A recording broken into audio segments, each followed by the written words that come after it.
Merci beaucoup, cher professeur Bilmejdoub. Salam alaikum. Bonjour à tous.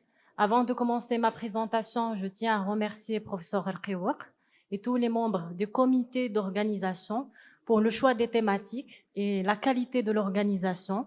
Et également, je tiens à remercier le laboratoire Novo Nordisk de m'avoir donné cette occasion pour un partage d'expérience contre une innovation thérapeutique qui est la coformulation Aspart Degludec. Donc, nous allons voir en premier un cas clinique pratique qui concerne une jeune patiente âgée de 46 ans. Elle a des facteurs de risque cardiovasculaire avec la dyslipidémie, le tabagisme. Elle est diabétique type 2 depuis 10 ans, son metformine, 2 grammes par jour avec des laglutide 1,5 mg par semaine et l'insuline glargine 24 unités à 22 heures. Sur le plan dégénératif, il n'y a pas de rétinopathie diabétique, pas de maladie rénale chronique liée au diabète et l'évaluation cardiaque, elle est normale. On a une fraction d'éjection qui est conservée, un score 2 de diabète à 15% et sur le plan clinique, on a un IMC à 25 avec une hémoglobine glyquée à 8,4%. La glycémie à jeun, elle est aux objectifs et on a un taux de LDL à 0,68 avec un FIB4 qui est normal. Donc, si on veut analyser notre cas clinique, on est devant une jeune patiente qui a plusieurs facteurs de risque cardiovasculaire, qui est en prévention primaire avec une classification de risque cardiovasculaire à haut risque cardiovasculaire. Il n'y a pas de maladie rénale chronique, pas de insuffisance cardiaque ni de MAST, et on est devant un diabète de type 2 qui est ancien, sous metformine, dulaglutide et insuline glargine. Donc, chez cette patiente, on a une bonne titration de l'insuline basale. On a des glycémies à jeun qui sont aux objectifs, mais on a une hémoglobine glyquée qui dépasse l'objectif qui est de 7%.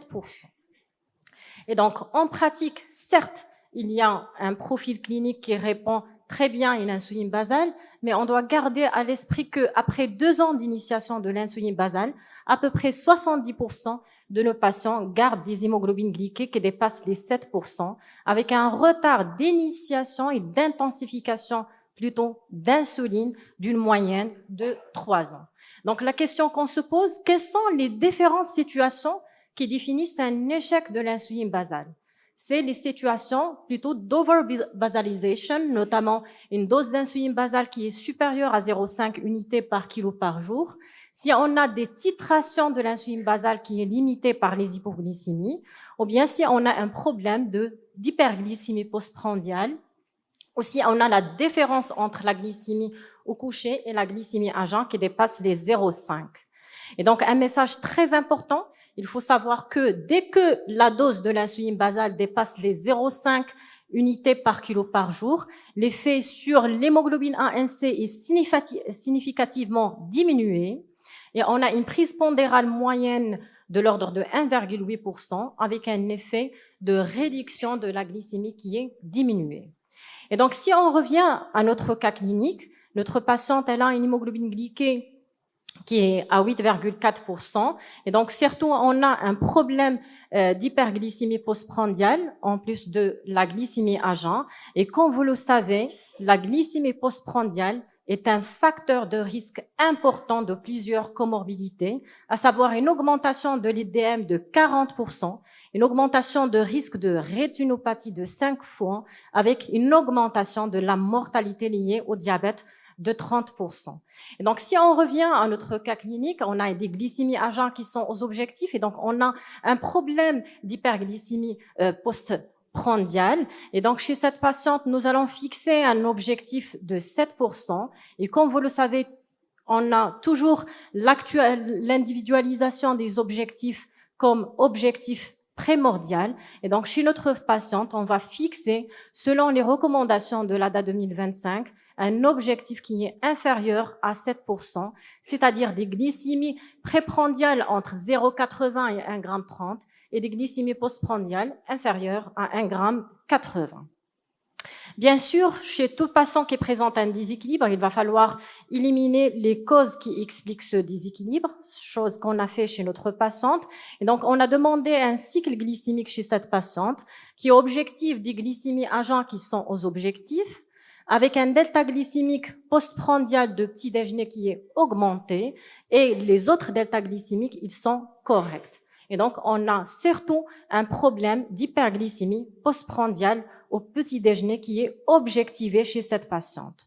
Et donc, maintenant, la question qui se pose, on doit intensifier l'insuline chez cette patiente, et quelle voie d'intensification on va choisir? Est-ce qu'on va choisir un basal plus? Oui, pourquoi pas, puisqu'on a un problème d'hyperglycémie postprandiale, donc on aura un bolus de rapide qui va corriger cette hyperglycémie postprandiale. Mais dans ce cas-là, la patiente, elle aura la nécessité de faire 2 injections avec une utilisation de 2 stylos différents. Un analogue prémixé, si on analyse le profil métabolique, l'analyse prémixée ne répond pas à ce profil. Également pour le basal bolus, et donc on a expliqué à la patiente le principe de la coformulation dégludec asparte, et donc nous avons opté pour cette coformulation qui est la première coformulation rendue possible grâce à la structure moléculaire de l'insuline dégludec. Et donc, grâce à cette innovation, on aura 2 types d'insuline avec un schéma qui est simplifié, un nombre moindre d'injections, avec une meilleure flexibilité dans le temps, et donc on aurait une meilleure observance thérapeutique et donc une meilleure efficacité glycémique avec une amélioration de la qualité de vie. Donc, le principe de cette coformulation, c'est que après injection sous-cutanée, on aura la fraction de rapide qui sera rapidement absorbée avec une durée d'action rapide et une courte durée d'action. Et on a une diffusion rapide de phénol avec une formation d'une très longue chaîne de multi-hexamères. Et du fait de la diffusion lente de zinc, on aura une libération très progressive de la forme monomérique de l'insuline dégludec. Et donc, grâce à ces structures moléculaires, on aura un impact positif sur les propriétés pharmacocinétiques. Et donc, on aura une durée d'action qui est prolongée, qui dépasse les 48 heures, ce qui va impacter de façon positive la flexibilité concernant le moment d'injection. Donc maintenant, on va répondre à des questions d'ordre pratique. Quand intensifier vers une coformulation insuline dégludec asparte? Comment on va intensifier et comment on va faire la titration? Donc pour l'intensification vers la coformulation insuline dégludec asparte est indiquée chez les patients qui gardent des hémoglobines glyquées au-dessus des objectifs avec un problème d'hyperglycémie postprandiale et ou d'hyperglycémie à jeun, mais également chez les patients qui font des hypoglycémies nocturnes. Dans ce cas-là, il y a l'indication à switcher vers la coformulation. Et si on voit cette recommandation des pays de Golfe, là, ils recommandent d'initier ou d'intensifier par la coformulation chez les patients qui ont des hémoglobines glyquées qui dépassent les 2% avec un IMC qui est inférieur à 25. Maintenant, on va se poser une question pratique. Est-ce que c'est efficace et quel est le profil de tolérance? Et pour cela, on va voir l'étude Step by Step, qui est un essai randomisé qui a inclus des patients diabétiques type 2, âgés de plus de 18 ans, traités par une insuline basale, comme c'est le cas pour une patiente avec des antidiabétiques oraux. Et donc, il y avait 2 groupes, un groupe sous coformulation asparte dégludec avec antidiabétiques oraux et un autre groupe sous insuline glargine avec l'insuline asparte. Et à 26 semaines, pour les patients qui n'ont pas une hémoglobine glyquée à l'objectif, il y avait une intensification soit dans le groupe coformulation vers 2 injections de coformulation et dans le groupe basal plus vers le basal plus plus ou bien le basal bolus. Donc si on voit le critère de jugement principal qui est la baisse de l'hémoglobine A1C. Donc, vous voyez ici que les courbes sont superposables. Et si on compare le pourcentage du patient qui ont pu atteindre les objectifs de l'hémoglobine A1C, il n'y avait pas de différence statistiquement significative. De même pour la glycémie à jeun, les courbes étaient superposables, il n'y avait pas de différence statistiquement significative. Et si on veut comparer les doses d'insuline, dans le groupe coformulation, il y avait une réduction significative des doses d'insuline. Un point très important concernant la tolérance. Est-ce que la coformulation aspart-degludec est associée à une réduction de risque d'hypoglycémie? La réponse est oui. Dans l'étude step by step, il y avait une réduction de 10% des événements hypoglycémiques sévères et essentiellement une réduction significative de 45% des hypoglycémies nocturnes.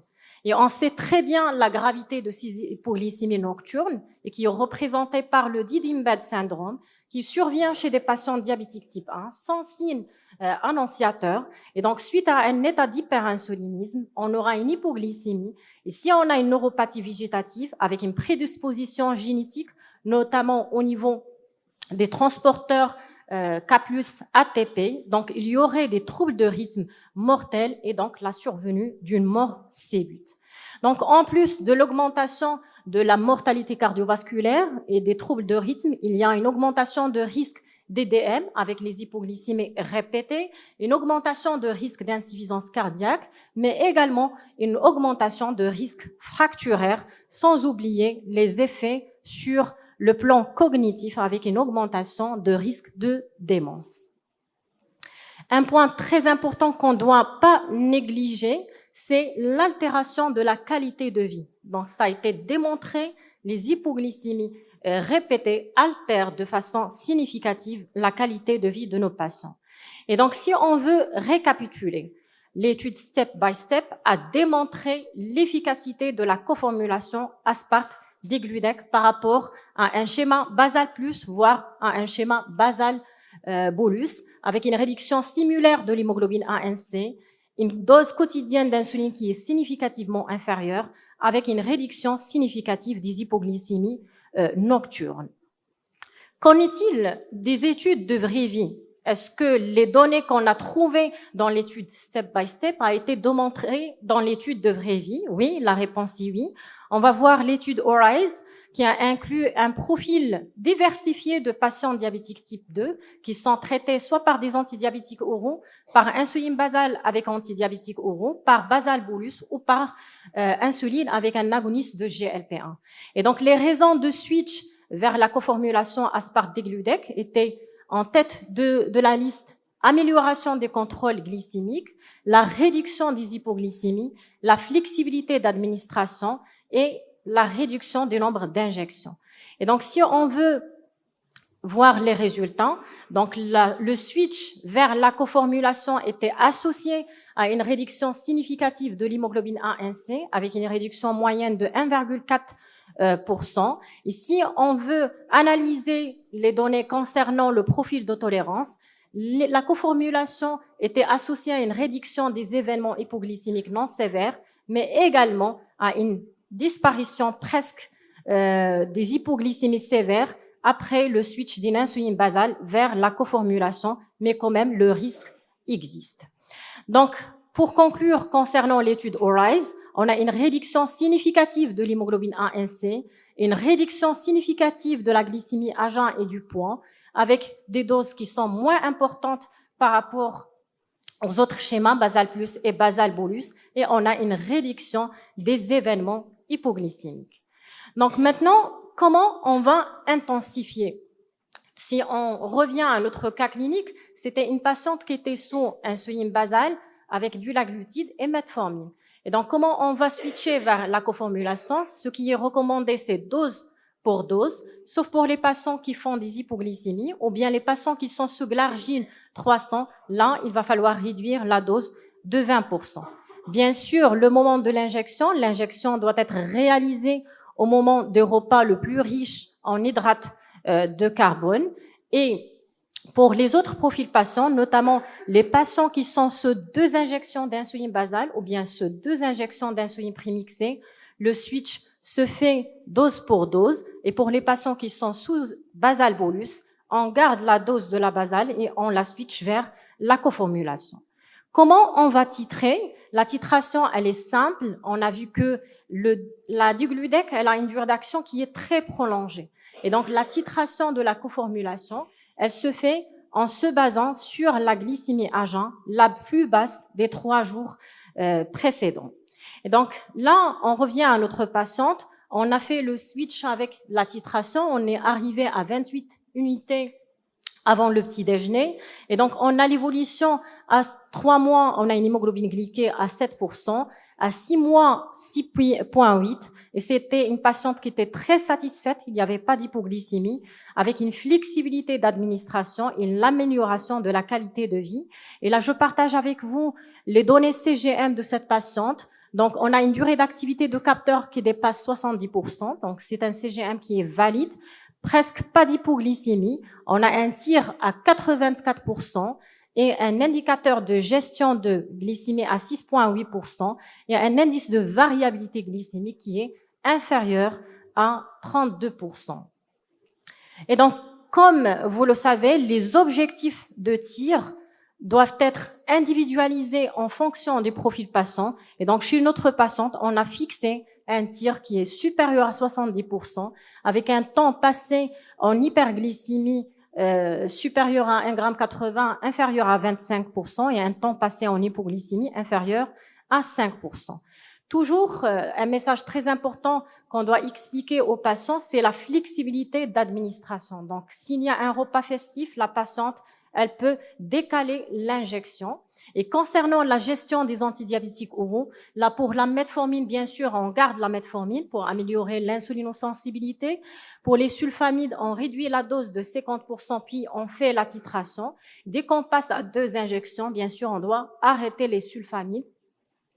Les inhibiteurs de SGLT2, on garde le traitement, surtout si on est devant un patient avec un problème d'insuffisance cardiaque ou un problème de maladie rénale chronique. Donc là, je partage avec vous le deuxième cas clinique. Et donc, c'est une patiente qui est jeune, elle a des facteurs de risque cardiovasculaire, l'HTA dyslipidémie, l'hyperuricémie avec la ménopause, l'obésité androïde. Et c'est une patiente qui est en prévention primaire à haut risque cardiovasculaire, sans maladie rénale chronique ni insuffisance cardiaque. Et c'est un diabète qui est ancien, sous metformine, inhibiteur de SGLT2, insuline glargine, 26 unités à 22 heures. Et c'est une patiente qui a une hémoglobine glyquée qui est supérieure à l'objectif, avec une glycémie à jeun qui est augmentée. Et donc, chez cette patiente, on va poser la question comment on explique cette augmentation de la glycémie à jeun. Probablement, cette patiente, elle a un phénomène de Loeb qui explique l'augmentation de la glycémie à jeun, ou bien cette patiente, elle fait des hypoglycémies avec une hyperglycémie rebond, c'est le classique effet Somogy avec l'hyperglycémie rebond, ou bien on est sous-dosé en insuline basale.